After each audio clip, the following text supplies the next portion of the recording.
अक्टूबर 2019 Paris zoology museum ने एक नए जीव को डिस्प्ले पर लगाया। इसे देखकर कुछ लोग बिल्कुल अमेज थे तो कुछ लोग बिल्कुल शॉक, लेकिन ज्यादातर लोग बस कंफ्यूज थे। आखिर चीज क्या है? जरा एक सेकंड के लिए आप खुद भी इस चीज पर नजर घुमाओ। क्या लगता है आपको, अगर किसी एनिमल म्यूजियम ने इसे शोकेस किया है तो it has to be some kind of animal, right? But दिखने में ये एकदम किसी प्लांट्स के रूट्स की तरह दिखता है और इसका टेक्सचर एक फंगस की तरह है। तो सवाल ये है, आखिर है क्या ये चीज? Well, hello friends, welcome back to my channel. Well, ये चिपचिपी से दिखने वाली चीज दरअसल इतनी कॉम्प्लेक्स है, इसे यूज करके ऐसे ऑर्गेनिक रोबोट्स बनाए जा सकते हैं जो हमारी बॉडी में घुसकर कल बीमारियों को तक ठीक कर सकते हैं। Can you believe that? Well, slime में इतनी सारी खूबियां हैं, अगर इसके राज के बारे में हमें पता चल जाए तो इससे बनने वाली टेक्नोलॉजी से आप पूरी दुनिया को तक अपनी मुट्ठी में कर सकते हो। And I am not even exaggerating. किसी दूसरे ग्रह के एलियन जैसे दिखने वाला ये येलो ब्लॉबी स्लाइमस ऑर्गेनिज्म ना तो कोई एनिमल है और ना ही कोई प्लांट। और जब रिसर्चर्स ने इसे पहली बार देखा था तो उसके टेक्सचर को देखकर उन्हें ये लगा था ये किसी तरह का फंगस होगा, लेकिन जब इसके डीएनए को गौर से एनालाइज किया गया तब ये बात सामने आई कि ये हमारे द्वारा किया गया सारे लिविंग बींग्स के क्लासिफिकेशन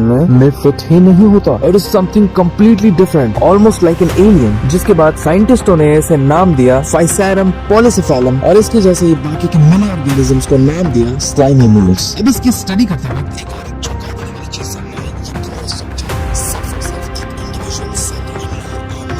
सिर्फ एक इंडिविजुअल सेल है, यानी कि दूसरे ऑर्गेनिजम्स की तरह यहाँ पर सेल डिवीजन होता ही नहीं है। पूरे सेल के बजाय यहाँ पर न्यूक्लियस आपस में डिवाइड होते रहते हैं, जिसकी वजह से एक सेल होने के बावजूद एक स्लाइम मोल्ड के अंदर 1000 न्यूक्लियाई मौजूद होते हैं। आसान शब्दों में अगर इसे समझे तो पूरे स्ट्रक्चर में कोई भी डिवाइडिंग वॉल ही नहीं है, जैसे दूसरे जानवरों या प्लांट्स के सेल में होता है। सेल के अंदर का पूरा लिक्विड पूरे स्लाइम मोल्ड के बॉडी की एक तरफ से दूसरी तरफ बड़े आसानी से ट्रेवल कर पाते हैं। अब इस टाइप के लिविंग स्ट्रक्चर को हम कहते हैं प्लाज्मोडियम, और साइंटिस्टों के अनुसार शायद इसी की वजह से अपने बॉडी के डिफरेंट पार्ट्स को कंट्रोल भी कर पाता है। अभी एग्जैक्टली कैसे हो रहा है, लेट मी एक्सप्लेन। सो हमारे केस में, हम ह्यूमंस के केस में, हमारे पूरे बॉडी को कंट्रोल करता है एक organ, that is obviously brain. हमारा ब्रेन हमारी पूरी बॉडी के साथ नर्व्स के जरिए कनेक्टेड होता है और हमारे बॉडी का हर हिस्सा इन नर्व्स तक पहुंचने वाले इन इलेक्ट्रिक सिग्नल्स के हिसाब से मूव करता है। हमारा ब्रेन ये डिसाइड करता है कि अगर हमें एक जगह से दूसरी जगह चल के जाना हो, फॉर एग्जाम्पल, तो कौन से मसल्स कितने मूव करने चाहिए। अब ये बहुत ही कॉम्प्लेक्स प्रोसेस है जिसे हम आज की तारीख में पूरी तरीके से समझने की कोशिश कर रहे हैं, लेकिन ऐसा ही सेम प्रोसेस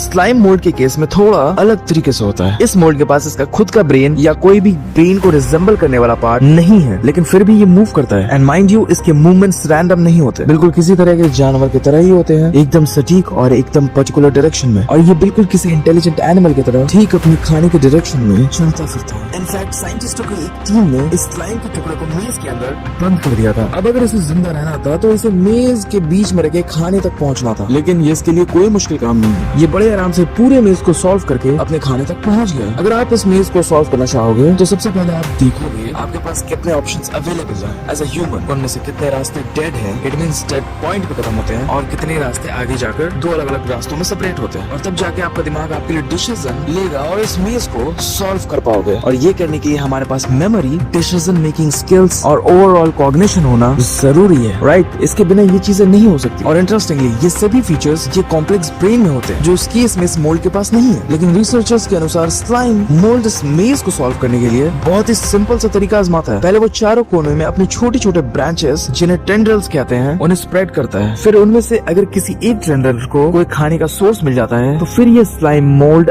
अपने बाकी के सारे ब्रांचेस वापस से रीअब्सॉर्ब कर लेते हैं और सिर्फ उसी ब्रांच के कनेक्शन को ज्यादा रिसोर्सेस सप्लाई करके और भी ज्यादा स्ट्रॉन्ग बनाएगा। और यहाँ पर it sounds kind of simple, right? पर सिर्फ इतना ही नहीं, Paris museum of natural history के डायरेक्टर ब्रूनो डेविड ने, उनका ये कहना है कि ऐसे दो स्लाइम मोल्ड एक दूसरे के साथ उनके बगल में रख दिए जाए तो दोनों आपस में एक दूसरे के साथ बात करके एक दूसरे को नॉलेज ट्रांसफर करके आपस में कम्युनिकेट भी कर सकते हैं। वेल, आप ये कहना चाहोगे माइंड ब्लोइंग। आई मीन, पहले तो ये पूरा ऑर्गेनिज्म एक सिंगल सेल है, पर ये किसी जानवर की तरफ, खाने की तरफ मूव कर सकता है, फिर ये चीजों को याद रख सकता है और उस हिसाब से अपने स्ट्रक्चर को चेंज कर सकता है, और फिर उसके बाद फिर ये इन्फॉर्मेशन को अपने साथी के साथ कम्युनिकेट कर सकता है। अब ये ऑर्गेनिज्म इतना सब कुछ कैसे कर पाता है, इसके ऊपर अभी भी रिसर्च जारी है, लेकिन अगर हमने इसके वर्किंग को समझ लिया ना तो बॉस इसके एप्लीकेशंस अलग लेवल पे हो सकते हैं। जस्ट फॉर एग्जांपल, रिसर्चर्स के अकॉर्डिंग स्लाइम मोल्ड मूव करता है फ्लूइड्स को अपनी बॉडी में आगे पीछे फ्लो करके। इस फ्लूइड के अंदर मौजूद होते हैं कैल्शियम मॉलिक्यूल्स जो सेल मेम्ब्रेन के साथ एक केमिकल रिएक्शन क्रिएट करते हैं, जिसकी वजह से सेल मेम्ब्रेन स्क्वीज होता है। अब अगर आपको याद है कि आपने अगर पानी से भरे गुब्बारे के साथ खेला होगा, आपको ये पता होगा कि जब हम उसे एक तरफ तरफ से स्क्वीज करते हैं तो वो गुब्बारा दूसरी तरफ से आगे बढ़ता है। वेल,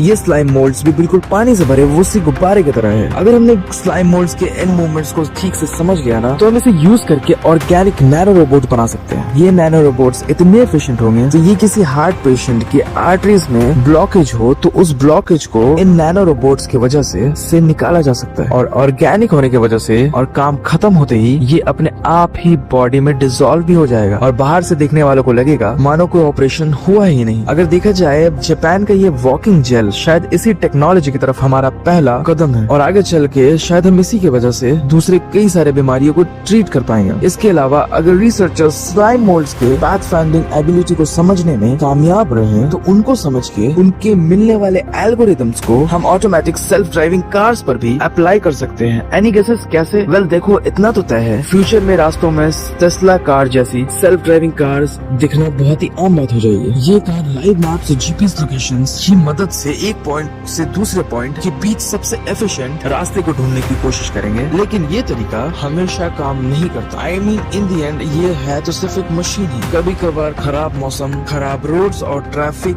के अनप्रेडिक्टेबिलिटी की वजह से ये कार सही डिसीजंस नहीं ले पाते। लेकिन अगर इंजीनियर्स ने इसके अंदर स्लाइम मोल्ड्स की पाथ फाइंडिंग एबिलिटीज को प्रोग्राम कर दिया तो किसी स्लाइम मोल्ड की तरह अनप्रेडिक्टेबल सिचुएशंस में भी कार सबसे ज्यादा एफिशिएंट डिसीजंस ले पाएंगे। और क्या पता फ्यूचर्स में शायद इसी की मदद से हम एआई आर्टिफिशियल इंटेलिजेंस को एकदम ह्यूमंस लाइक बना दे, यानी एकदम top notch decision making. Just think about it, एक एकदम सिंपल से ऑर्गेनिज्म से हम लिटरली एक इंसान जैसा इंटेलिजेंट रोबोट बना सकते हैं। Absolutely crazy. अब लेकिन आर्टिफिशियल इंटेलिजेंस थोड़ा सा साइड में रखते हैं। अब मैं आपको एक ऐसी चीज बताने वाला हूँ जिससे रिसर्चर, साइंटिस्ट या फिलोसोफर्स उन सबको अपने खुद के ही इंटेलिजेंस पे डाउट करने पर मजबूर कर दिया है। हमने अभी तक जिस टाइप के स्लाइम मोल्ड्स की बात की उसका नाम हमने जाना है साइफेरम पॉलीसेफेलम, लेकिन एक दूसरे तरह का स्लाइम मोल्ड जिसका भी बिहेवियर फाइसेरम पॉलीसेफेलम की तरह है और उससे भी कई ज्यादा वियर्ड है अगर कहो तो। और इस स्लाइम मोल्ड का नाम है डिक्टोस्टीलियम। इसकी जिंदगी की शुरुआत भी सिंगल सेल अमीबा की तरह ही होती है और ये अपना ज्यादातर समय छोटे बैक्टीरिया को खा करके गुजारता है। लेकिन इस ऑर्गेनिज्म की असली खासियत तब रिवील होती है जब इसके लिए खाने की कमी होने लगती है। ऐसे सिचुएशन में एक सिंगल सेल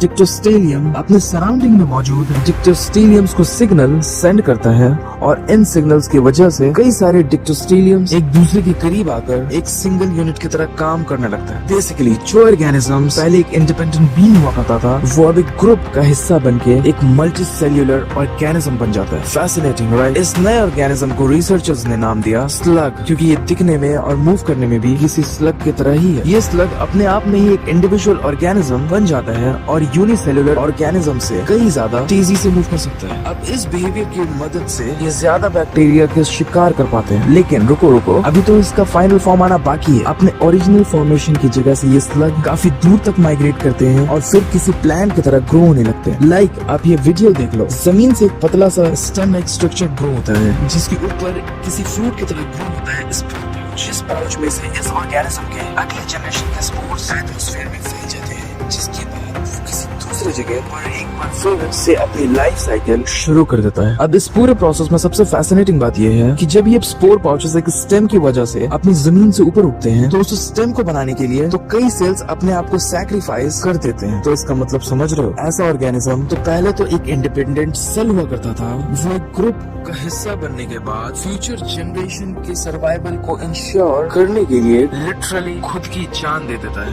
वेल फ्रेंड्स, इस बिहेवियर को फिलोसॉफिकल टर्म्स में कहते हैं ऑल्ट्रिज्म, और ये behaviour usually high intelligent animals में ही पाया जाता है, जैसे कि हम इंसान। I mean give us a situation, हम इंसान भी किसी दूसरे के लिए सैक्रिफाइस करते हैं ना, लेकिन इंसान ऐसे कॉम्प्लेक्स बिहेवियर को एक सिंगल सेल्ड ऑर्गेनिज्म में ऑब्जर्व करना हमारे इंटेलिजेंस पर कई सवाल उठाता है। अगर एक छोटा सा ऑर्गेनिज्म जिसके पास ना कॉम्प्लेक्स ब्रेन है, ना कोई बॉडी है, ना ही कुछ एनीथिंग, जस्ट वन सेल, अगर ये एक ऐसा सेल्फ सैक्रिफाइसिंग बिहेवियर दिखा सकता है तो इस एक सेल में और हम इंसान जैसे इतने कॉम्प्लिकेटेड बीइंग्स में आखिर क्या फर्क है? तो क्या ये सेल्स भी ह्यूमंस जितना ही इंटेलिजेंस है? वेल, इसके लिए हमें इंटेलिजेंस शब्द ही क्या होता है, इस वर्ड के डेफिनेशन को थोड़ा सा चेंज करने की जरूरत है। क्योंकि अगर आपने रिचर्ड डॉकिंस की द सेल्फिश जीन पढ़ी होगी, इसमें ये बताया गया है ऑल्ट्रिज्म के पीछे एक्चुअली में सेल्फिशनेस होता है, लेकिन ये बहुत ही कॉम्प्लिकेटेड प्रोसेस होता है जो कि ब्रेन में चलता है और जो सिर्फ एक कॉम्प्लिकेटेड स्ट्रक्चर्स में ही हो सकता है, कॉम्प्लेक्स स्ट्रक्चर जैसे कि ह्यूमन ब्रेन, और वो एक सिंगल सेल्ड ऑर्गेनिज्म में हो पा रहा है। So this organism is very intelligent. So friends, इस चीज के बारे में आपकी क्या राय है? Let me know in this comment section and make sure to subscribe my channel.